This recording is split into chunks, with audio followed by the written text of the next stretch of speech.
pagtakbo ng mag-amang Rodrigo at Baste Duterte sa Davao City, matunog nilang makakatapat ang mga Nograles. Sakaling manalo, itutuloy raw ng dating Pangulo ang pagpapatupad ng drug war sa kanilang baluarte. Nasa frontline ng balitang yan si Bril Montalvo. Formal nang naghain ng kanyang Certificate of Candidacy si dating Pangulong Rodrigo Duterte para sa pagka-alkalde ng Davao City, kasama ang common law wife niyang si Hanilet Avancenia. Tinuldukan na kanina ni Duterte ang mga haka-hakang tatakbo siyang senador.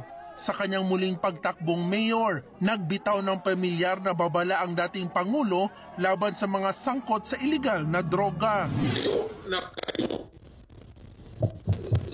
Kung ako ang mamayor, mamamatay talaga kayo. Do not expect na pag mag-inkwentro tayo, bubuhayin kita. Nag-warning na ako sa'yo.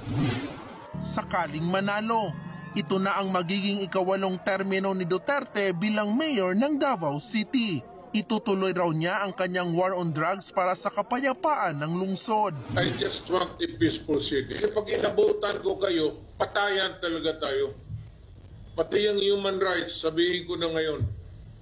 Kayong dapat yung human rights, i-contact na nila kung sino itong ulo na to. Kasi mamamatay talaga yan. Running mate niya ang kanyang anak na si incumbent Mayor Sebastian Baste Duterte na naghain na rin kanina ng COC sa pagka-vice mayor. Actually, over the past few days, nagkaroon tayo mga changes na work, but only final yun ang mga naisip lang. Asa tanaw na mo mayo, komportable ra. So, nalipay na po ko kuhan.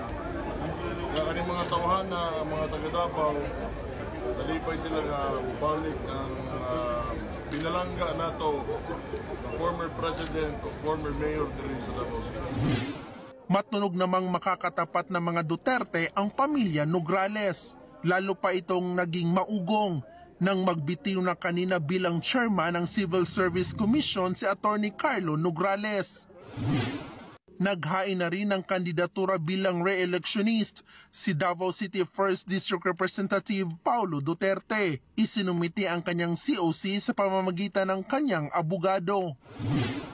Ayon kay UST Political Science Professor Froilan Calilong, patunay ang muling pagtakbo sa pagka-mayor ni Duterte hindi lang para ipakitang baluarte pa rin nila ang lungsod, kundi para panatilihin ang kanilang kapangyarihang politikal. I think it's safe to say that Davao is really their kingdom. So you need to protect that kingdom, and who else but to better do this than the king himself, the patriarch of the Duterte family. No, none other than former President Duterte. Isa pa raw sa posibleng dahilan ng pagtakbo ni Duterte sa lokal na halalan ay ang banta ng pamilya Nograles. Sa Davao, matatalo ang mga Dutertes. It will definitely create an impression to the public na mahina na ang mga Duterte. No? And this is the reason why gusto ni PRRD na siya yung hahabol. Kasi kung ang habol maaring si Baste or anybody other than him, baka masingitan, di ba? Baka lusot ang mga Nograles, and this is something that they don't want to happen. Dagdag pa ni Calilong, importante sa mga Duterte na manalo ngayong darating na halalan dahil malaki ang epekto nito sa kanilang pagposisyon sa 2028 national elections.